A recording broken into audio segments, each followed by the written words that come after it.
अस्सलाम वालेकुम नाज़रीन, तारीख ना सफ़र जारी है। तो अज अस मौजूद हाँ मौज़ा असल लफ्ज़ है खोकर का, लेकिन खुरका आख्या जाना तहसील सोहाबाद ज़िला झेलम। तो अज तुसां मुलाकात करासां एक ऐसे नौजवान नाल जिसकी मैं तक्या तो मैं हैरान भी होया तो खुश भी होया। तो भट्टी खानदान है, चश्मो चिराग है, नाम है ना दसना, तारफ है आपू करासन।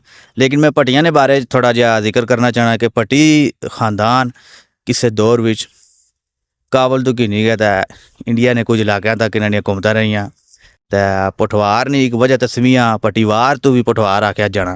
तो भट्टी एक राजपूत कबीला है, लेकिन एक बड़ा मसला यह है कि कुछ राजपूत ते कुछ जट ने विच कन्फ्यूजन है लोगों की। एक सीधी जी सिंपल जी गल है कि जेड़ा असल सारियां नी जाट है, जेड़ा इन्हां सारियां नाल सरदार होना सी और राजा कहलाना सी, तो राजे नी औलाद और राजपूत कहलानी सी। हर बंदा अजकल राजपूत लिखना पाया, ये थोड़ा जिहा ख्याल करना चाहिए ना। तो असां अचने अपने मुद्दे पर तुसां दी मुलाकात कराने जनाब भट्टी साहब नाल। नाम मैं फिर ना दसना, लेकिन एक शेर अज असां पठवारी कल्चर की प्रमोट भी करने असां पग लाई है। तो पग ने वाले नाल जनाब यासर क्यानी साहब फ़खरे सकराना कलर सजदा उन्होंने एक शेर तुसां नज़र। कदे जीने ती जिंदा दरगोर होए, कदे इरसानियां हत्थां विच चढ़ी मोया, कदे पेट ते पग गी धूड़ पट्टी, कदे फाकियां नी फिकर संग लड़ी मोया, कदे नफरत नी अग्गी पर बाए पानी, कदे इश्के नी आतश विच सड़ी मोया। अरफा नाल पर यासर नी दगा कीता, अरफा नाल पर यासर नी दगा कीता, हीरे फन नी छाप विच जड़ी मोया। तो इस नाल ही असां तुसां की मिलाने हैं जनाब भट्टी साहब नाल। तो तुसां सुनसो तकसो, तुसां की मज़ा भी आसी। जे चंगा लगा तो शेयर ज़रूर करे। अस्सलाम वालेकुम वरहमतुल्लाहि वबरकातुहू। सब तो पहले मैं बहुत बेहद मशकूर हाँ अरबाब क्यानी साहब साढ़े को लाए साढ़े खिदमत का मौका दिता ने। मेरा नाम मोहम्मद इरसम अली भट्टी है जी।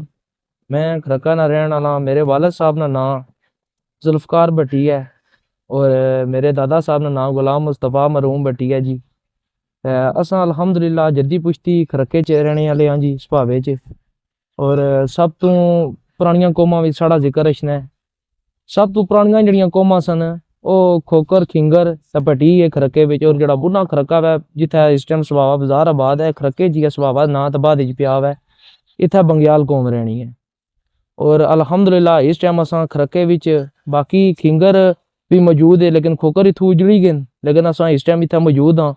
मैं अपने बाप दादा ना विरसा सांभे जी जमींदारा करना वा। कल मैं पंजाब कॉलेज गुजर खान विचों ICS किया। इस तो बाद मिगी यह शौक सी जानवरां की तखने सुनने ना। जानवर तो शुरू तो अल्हम्दुलिल्लाह प्यो दादे तो रखे न, इन्हां ना बहुत शौक सी जी शुरू तो।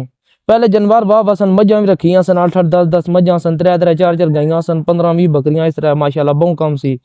उसलै अल्लाह जिन्हें नसीब करा ताया और भी आयात सन। ते शौक शिकार साढ़ा भी नाल चलना सी पिया। ते उन्हां ही डंगर सांभे सन सारे। ओह फोत होई गए कोई 4-5 साल हो गए। उस तो बाद नहीं पक्का डंगर नाल, डंगर कुछ घटी भी गए हुण। ते अल्हम्दुलिल्लाह घरा ना सर्कट चलना पिया वै दुध है ना जी। बकरियां वाला काम भी माशाल्लाह जी सुनते रसूल है, ये पैगंबरी पेशा वै खेती बाड़ी जानवरां की सामना। मैं जानवर पहले बकरियां आंदियां सन चंद, उन्हां की मैं अल्हम्दुलिल्लाह उन्हां बहुत मुनाफा दिता है। वो सुइयां फरियां ते मैं बिचू बड़े बच्चे बेचे भी है।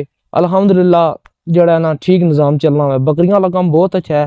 उस अगर 25-30 हज़ार रुपया मुलाजमत करने को बहुत बेहतर है जी। अगर तुम अपने जानवर रखे हुए हैं, अपनी अगर तुम निजीमी बाड़ी थी है तो तुम खुद खेती बाड़ी करो तो सर्कट चलाओ, इंशाल्लाह तुम बहुत मुनाफा हो सी।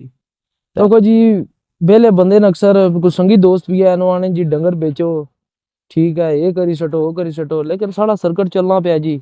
डंगर माल मैं खुद रखे शौक शिकार करना वा। तो कोई देखो जी कुसै नाल धोखा करने च मीना मैं, कुसै चोरी डाका करने मीना है जी, झूठ फरेब करने मीना जी। इस कम्मै च कोई प्यो दादे ने काम करने कोई मीना नहीं।